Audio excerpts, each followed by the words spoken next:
കരുനാഗപ്പള്ളി നിയമസഭാ മണ്ഡലം ബി.ജെ.പി. സ്ഥാനാർത്ഥി ജിതിൻ ദേവ് നാമനിർദ്ദേശ പത്രിക സമർപ്പിച്ചു.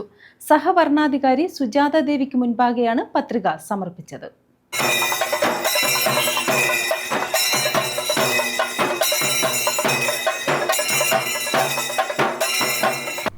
കരുനാഗപ്പള്ളി മണ്ഡലം ബി.ജെ.പി. സ്ഥാനാർത്ഥിയായ ജിതിൻ ദേവ് നാമനിർദ്ദേശ പത്രിക സമർപ്പിച്ചു.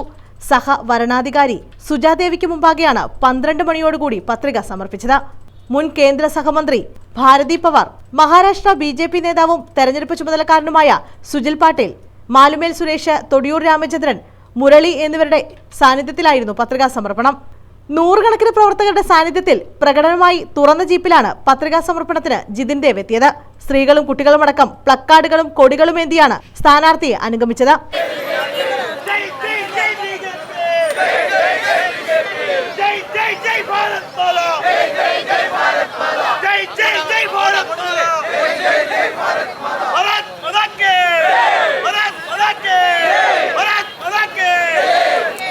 ബി.ജെ.പി. കൊല്ലം ജില്ലാ പ്രസിഡന്റ് ജിതിൻ ദേവ് ആദ്യമായാണ് നിയമസഭാ തെരഞ്ഞെടുപ്പിനെ നേരിടുന്നത്.